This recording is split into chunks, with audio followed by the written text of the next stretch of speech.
Hi, I'm Bill, and this is the best game ever made. Is that hyperbole? Yes, but is it also true? Somehow. Also yes. And you might have seen my wife have what I'm calling the time of her life with this game on April 1st when we took over each other's YouTube channels. And okay, she did not fall in love with the game as much as I thought she might. So I want to dip into why, and what you might be missing if you intend to play the best game of all time for the first time. Retro gaming is our passion, and we want to share that passion with the people we love, right? That's why you have 2 controllers and why I have a YouTube channel. And if you go, play this, it's the best game ever, and that person does not immediately have the absolute best time of their lives like you promised, well, they're going to be soured on retro games forever and never trust you again. Roll the intro!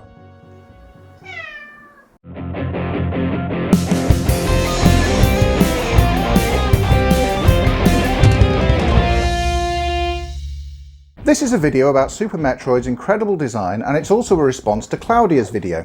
I want to take a look at some of the difficulties she had with the game and give some advice to her and anyone else who wants to try it for the first time. Because for people who aren't used to traditional retro games, there are some little pitfalls in this game that could put you off. We don't want that. We want you to have enough information to have a good time, but we don't want to spoil it. Figured it out by myself. That's right, this video is spoiler-free, apart from a few items. I won't be covering anything about the beginning of the game or the end of the game or the story beats along the way. I'll show you a couple of secrets to show you what they look like, but after that you're on your own in the deep, foreboding caverns of planet Zebes. Super Metroid is a game for people who appreciate games. If it was a book, we'd call it a classic. This will set the tone of this video. So, in my opinion, Super Metroid is a game for people who appreciate games in the same way that Dark Side of the Moon is an album for people who appreciate music. And there are hidden depths to both that you'll probably only appreciate if you try to understand it, to make a connection with it. I wouldn't recommend getting high and playing Super Metroid though. That's for getting lost in the simple but effective bassline and innovative chord progressions that underpin Clair Obscur's incredible vocal performance in The Great Gig in the Sky.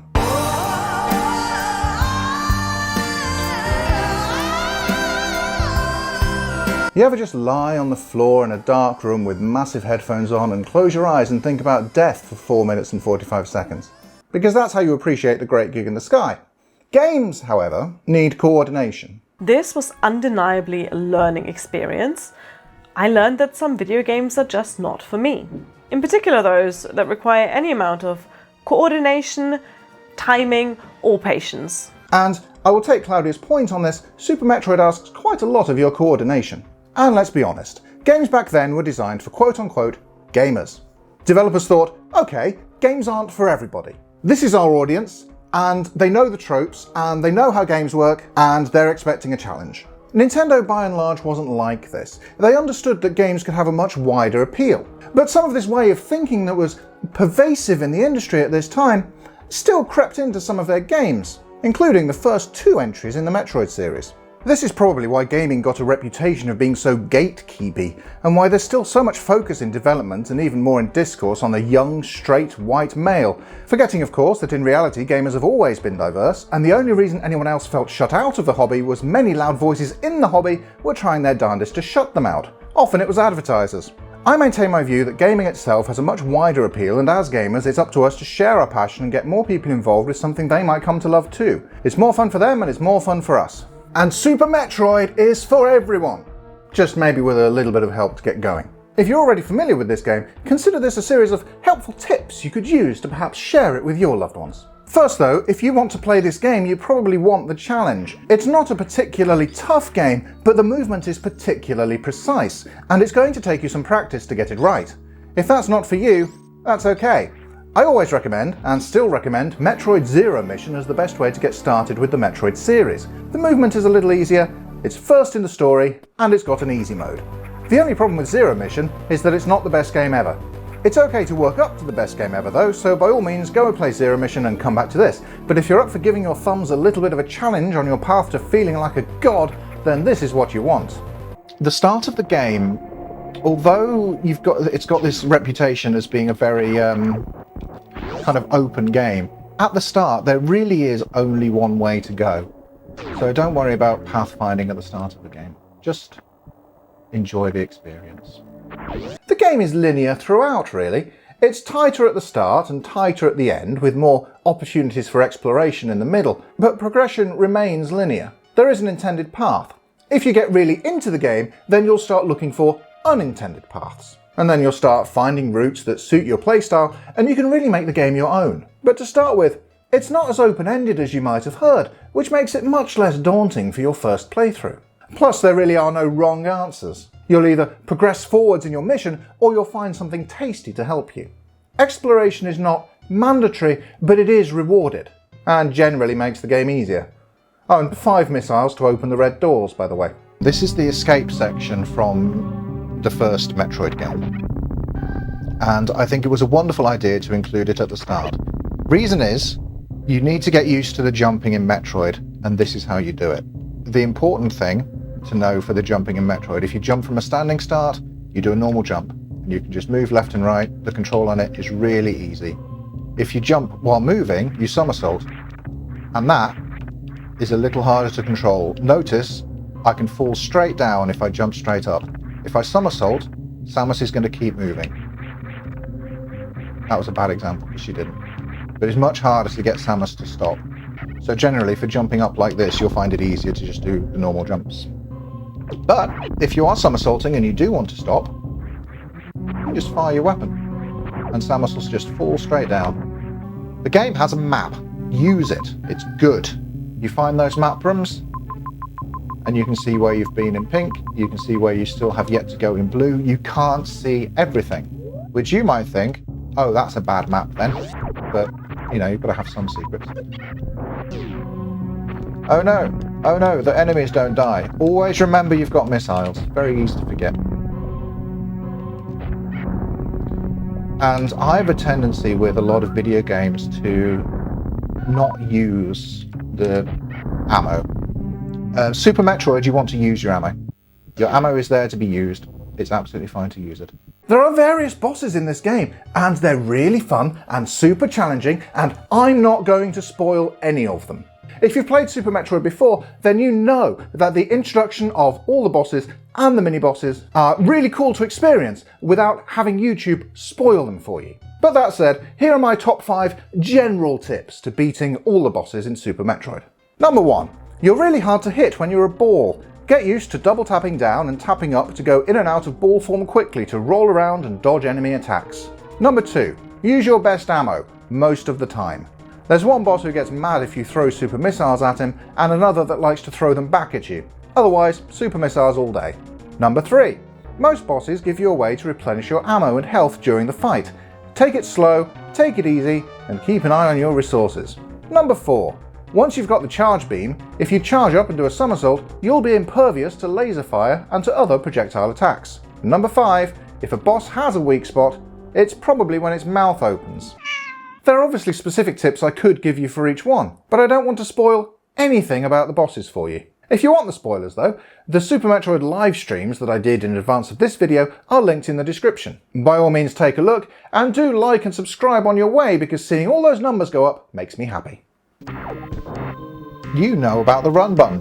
When my wife played this, she didn't know about the run button, and spent ages sort of trying to get up here without running, and sort of, you're a bit faster if you use the ball, yeah, but not fast enough.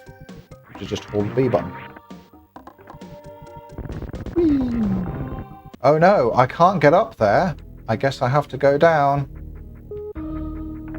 Yeah. Oh no, dead end, what do we do? Bomb it, always bomb it. The answer is always bombs. Bombs everywhere. And then you find a gap. It's a good job that just before you get to this room, Nintendo has forced you to learn that there's a run button. Isn't that good? What you have to... Running jump gets you across there easily. What you have to remember is that you can trust the developers. Alright. Oh no, can I jump that high? Ooh. Oh, they're fast. Damn it. Yay, that's amazing. I can't get to it though. Can't wall jump like in Mario. Oh, that's useless, isn't it? Let's see if I can do anything from here again. Oh, okay. Come on. Surely I can jump this. What? Why can I not get further? What is this? Okay, whatever. Whatever. I don't know how I got here. I don't know how I'm gonna get out of it. High jump boots. We are in the business of noticing when blocks on the screen are different to the blocks around them. So we've noticed this. But we can't go up there, can we? No. When I first started this game, I didn't know very much about it. And what I did know is that people thought the movement in this game was the tightest, most amazing movement in any video game ever. Turns out they're right, it is. It's not the first time you play it though. Rooms like this, you're thinking, why did I come in here? That is absolutely what you're supposed to be thinking. And then you start shooting the walls and the ceilings at random till you find something.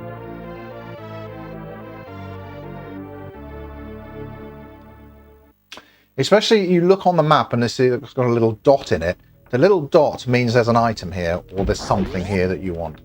I don't know why this game felt kind of clunky to me when I first played it. I think it's because there's nothing else that controls exactly like it. But once you get a feel for it, you can do anything. Central to every Metroidvania, right from the start, is the sense of progression, of getting more powerful, and, more importantly, feeling more powerful. That's in every part of Super Metroid's DNA, in the items you find, the places you discover, the skills you learn, and your mastery of the basic movement techniques. And, as you discover them, more advanced movement techniques. Now here, I kind of find the arc of the high jump a little bit awkward in here. But one useful thing to know when you're playing Super Metroid for the first time is that all of these upgrades, if you press start and then press the R button, you get to the Samus screen. All of these upgrades can be switched off. So we can just switch off the high jump boots, and then when we jump, we're not hitting the ceiling all the time anymore. You know, it just feels a little bit more comfortable. And then we just do little jumps across to the other side. Nice and easy. I don't mind telling you that this room is fiddly, but you are supposed to again notice that those enemies at the right side, they're coming out of somewhere. And you want to figure out how to get there. And you notice this bit looks different, so you bomb it, because that's what you do with everything. And then all you need to do is just curve yourself in from here. So you hold left and then just hold right at the right time, not then. Fortunately, it lands you back here and you've already got the super jump, and you can morph ball in midair in this game. So it's not too difficult. To jump, double tap down and just slip yourself in there. And you know how up until this point we've been using the bombs to explore secret areas?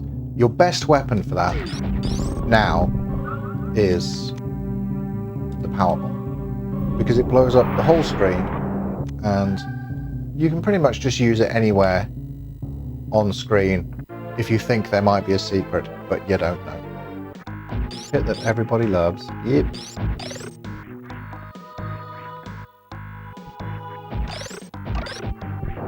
This whole section actually is the bane of newer players, and I could totally see an argument for just like not having it in the game at all. But it is here and we're going to learn it. So these animals will teach you how to wall jump. Wall jumping is slightly fiddly, but they do kind of show you the timing for it. You jump against the wall, you pull left, and then you jump again. And then right if you're going off the other side. So you pull, jump, pull back, and then you see Samus changes. When I pull left, you see if I pull left, it sort of changes. So that means she's ready to jump back, and then we just press jump. And it's easy once you get a feeling for the timing of it. But you have to do quite a few wall jumps before you get a feeling for the timing of it. And even now, I still am not perfect.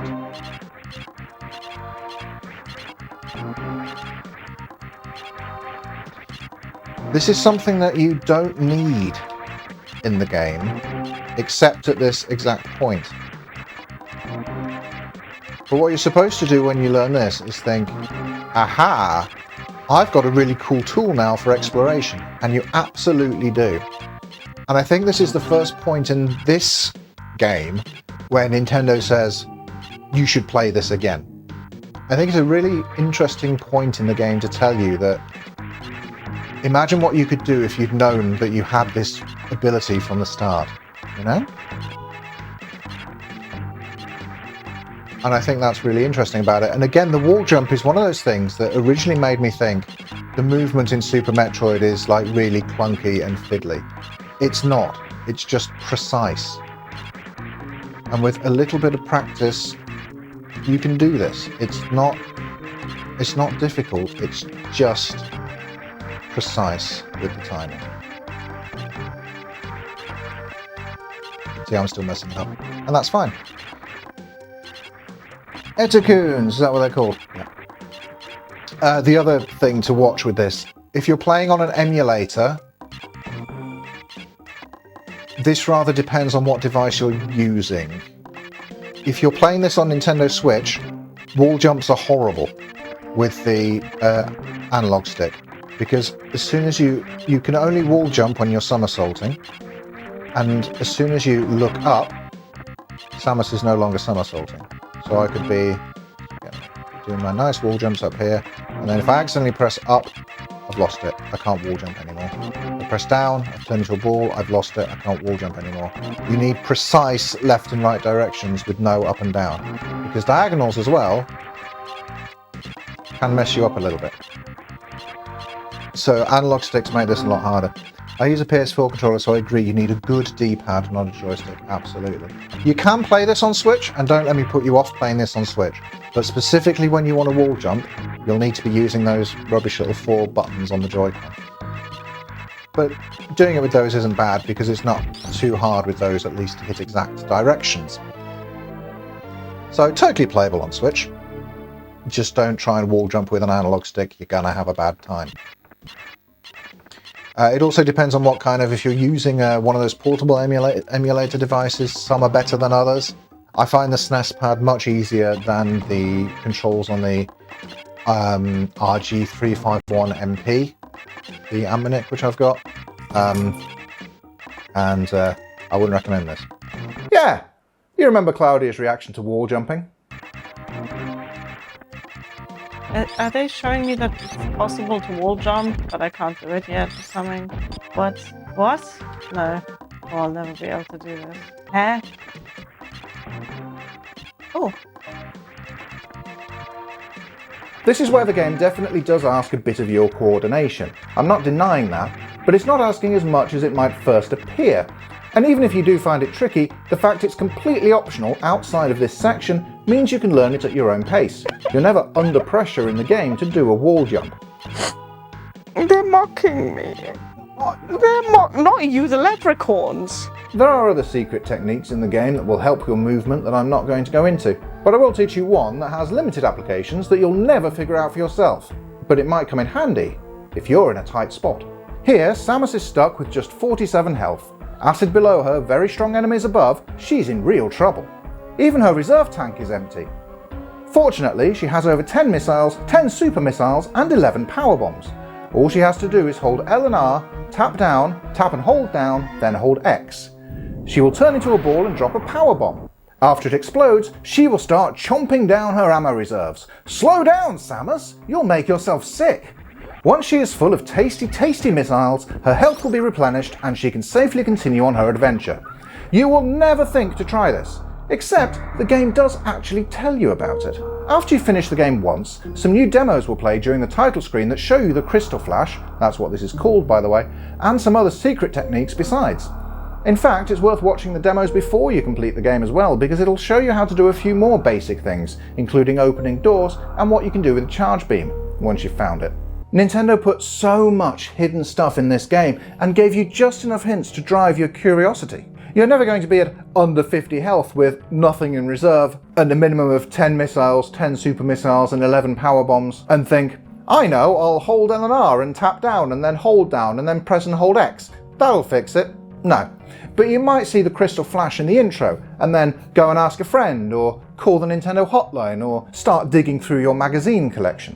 And I'm not telling you other techniques because there's a non-zero chance of you figuring them out for yourself, or just getting curious enough to look them up. And that's much more fun than me just giving them to you. Crystal Flash you can have though. first hit's free. Because remember the context of this game's release. Nintendo targeting school kids who will talk to each other in the playground, and rumours will spread about cool stuff in this game, and Nintendo wants some of those rumours to be true. In that context, discovering Super Metroid with your friends must have been an amazing experience. But the internet is not your friend. It will give you all the secrets in one go and leave you nothing to find for yourself. I won't do that, because I'm here to help you have a good time in this dark, uncaring world of information overload-induced ennui. I'm the only friend you have left. This is where, when you get the space jump, is where the game starts to move into what I think of as the power fantasy phase. This is basically, we're in the third act of the game now. This is where you start to feel like you can conquer anything, you can do anything. You've got the experience, and you've got the skills now, and you've got the items in the game as well to make you feel like a badass. Of course you're a badass, you can fly. So this is what I was saying at the start. Every game involves progression, but the reason I love Metroidvania games is how much you feel that progression. It's okay to feel helpless at the start because you're going to grow your abilities and start to feel incredibly powerful. If you're exploring and gathering your items, then Metroidvanias often feel harder at the start than at the end. You can completely destroy the difficulty curve, and honestly it feels great doing it. Now this is deliberate on the part of the designers, of course. In Super Metroid specifically, they made the second to last boss the hardest in the game. That's so you can end the game living out the power fantasy that you've built up to. And it's why it's worth giving Super Metroid your perseverance. The game likes to reward you for your tenacity just as much as for your exploration. And that's ultimately why I think you want to play it. Unlike many games, it's designed deliberately not to waste your time. It's constantly giving you new toys, places to explore, and pushing you forwards, even when it doesn't feel like it. The hints in this game are, I feel, exactly right for its target audience at the time. The point of this video is to widen out that audience just a little bit, because really, Super Metroid is for everyone. This is one of the tightest designed games I've ever experienced. Even Claudia agrees on that. Yes, while I found the experience of playing this game more frustrating than rewarding, objectively, it is a very well designed game. Modern games especially all do at least a little bit of padding to extend your game time for marketing purposes. I'm playing Clair Obscur Expedition 33 at the moment, and Game of the Year for sure, and you should play that too. But playing Clair Obscur after Super Metroid, you see that even a modern game by such passionate developers released to such huge acclaim still pads out the runtime. They have to in a way because modern gaming media makes runtime a metric by which new games are measured. As great as it is, I'm still spending a fair bit of time running through empty areas or grinding the same enemies over and over. Fortunately, the mechanics are super satisfying, so these fights don't get old, but they sure are a lot. And don't get me wrong, Clair Obscur does respect your time, but nothing respects your time like Super Metroid does. Its reputation as a non-linear and confusing and impenetrable game isn't deserved. Yoshio Sakamoto and his team knew exactly where they should drop the breadcrumbs to keep you moving forwards. There is one more point of Claudia's video that I'd like to answer though. Generally speaking, no one's making you play classic video games. Chances are, if you pick up Super Metroid, you do it out of interest and curiosity, and most importantly, your own free will. I'm the exception here because when Bill said, "Hey, you know what'd be funny? If you do a video for the Retro Sofa and I do one for Spinster's Library," I didn't respond with, "Are you mad? I'm not giving up a whole month's worth of evenings to do something I'm neither good at nor enjoy." She's right. You and I are passionate about retro games, and we think that everyone else should be passionate about retro games too. And it's all too easy in our excitement to put people off, and they'll end up having a bad time. Oh, I hate all of this. I hate every single one of these creatures. I hate the spikes. I hate myself, and I hate you for making me play this. Had Claudia come to Super Metroid of her own volition after playing and enjoying Metroid Zero Mission, for example, she might have been more prepared for it and would have enjoyed it more. Oh, this is terrible. Oh no, I don't like this. Oh no, no, no, no, no, no, no, no, no. Oh, I hate this. I hate this so much. Now, that's my fault, you know. I'm glad she played it, I'm glad she gave it a try, and I'm glad she got surprisingly far into the game. I'm glad she had a chance to appreciate its design and its place in retro gaming history. I'm sorry she didn't enjoy it though. And that leads me to the inescapable conclusion that maybe not everyone can enjoy Super Metroid. Before starting, you should probably have at least a little bit of curiosity about it. Same as any other great works of art, really. I didn't really gel with Pride and Prejudice, if I'm honest. Are the shades of Pemberley to be thus polluted? Super Metroid is for everyone, in that, unlike its contemporaries, it is designed so that anyone can enjoy it. But not everyone is for Super Metroid, and that's okay. This is one of those rare games that has a wide appeal. Anyone can play it, anyone can beat it, but it's not holding your hand. At least not as much as many more modern games that are more explicitly designed for a wider appeal. Super Metroid is subtle about it. This has the perfect balance in my opinion, where it will say, okay, you need to get good before you can experience this next part, but anyone can get good. Since Cloudy's video had a brief clip of Irish comedian Dara O'Brien, I'm going to put one here as well. Here he is discussing video games in Charlie Brooker's Gameswipe in 2009. Games will deny you content if you're not good enough. If you haven't earned it, you don't get to see the latter part of the game. And that doesn't happen in any other medium. Rarely will a book stop you and go, are you understanding the book? Talk to me about the character's development in the initial 3 chapters. What themes have emerged? And if you incorrectly answer, it'll go, read the chapters again. That doesn't happen in other media. If you buy a Klaxons album, it doesn't go, your dancing isn't good enough. Dance again. Only then can you hear the rest of the album. If you're playing, say, Gears of War, right, this has been one of my favourite boss levels. The end of the 2nd chapter of it, there's a character called the Berserker, which is this monster who comes out, literally bursts out of a door going, and you have to lure the Berserker to smash through a door. So you stand there and the Berserker sees you, and then he runs at you, and that gives you time to step away, and the Berserker runs and smashes the door. And then you run behind a pillar, and the Berserker gets confused and runs off, and then you run to the next bit. But the next bit's another door. And you have to do it again, but the door is narrower this time. And then you get to door number 2, and you think, great, I've got through it. Do you know what's behind door number 2? There's another door. There is no need for there to be a 3rd door. It makes no sense that this building would have 3 hallways. And so you go in and you smash the 3rd. Apparently you've got to shoot them there. I have no idea. I've never got to that because I'm so freaked out by having gone through the first 2 doors that I have no idea what my fingers are doing. I'm offering him food. That's what I'm doing. Like I'm pressing the wrong button and I'm toggling through my inventory menu while this guy is running towards me. I'm picking different weapons. I'm supposed to be ducking and rolling away from him. And the Berserker just races straight through me and kills me. I've never finished it. That's 11% of the way through the game. Maybe he should try Super Metroid. Super Metroid asks a lot of the player, but never in a way that is unfair, and it always teaches you in subtle ways what you need to do.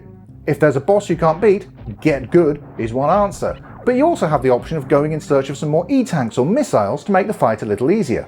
Even then, going and doing that and getting lost in the map doesn't mean you're not moving forwards. You will fight the same enemies and backtrack through the same areas, but if you're following the breadcrumbs, then each time you do it, then both you and Samus will have a skill or ability you didn't have before, and it will feel different the last time. Then you go back and face the big boss, and maybe you picked up some more super missiles on your travels, maybe you didn't, but you come back having practiced movement and combat in rooms that are less threatening than the big boss giving you the trouble. Gears of War and a lot of other games don't let you do that. They put the checkpoint right before the big boss, and you're stuck doing the same bit over and over again. And even when they do let you backtrack to power yourself up a bit, it often isn't encouraged, and the gameplay probably isn't as satisfying as it is backtracking in Super Metroid anyway. And because getting to grips with the movement in Super Metroid is part of the challenge and part of the progression, any movement through the game that you do is improving your skills. And you're never just dumped into a room in Super Metroid and attacked immediately without the opportunity to just turn around and walk back out to prepare yourself for the encounter. The game moves at your pace. You want to take your time, you take your time. Carefully snipe enemies across the room before you get close enough for them to take a swing at you. The game lets you do this, and encourages you to do this, and when things do jump out at you, it's always telegraphed and you've always got the opportunity to tackle it how you want to tackle it. Run at it and shoot it? Valid. Turn around and come back later? Valid. Roll into a ball and slide under it? Maybe drop a powerbomb on your way? Valid. The map is more linear than you think, but the movement and the combat and your options for approaching each part of the map are wide open to how you like to play the game.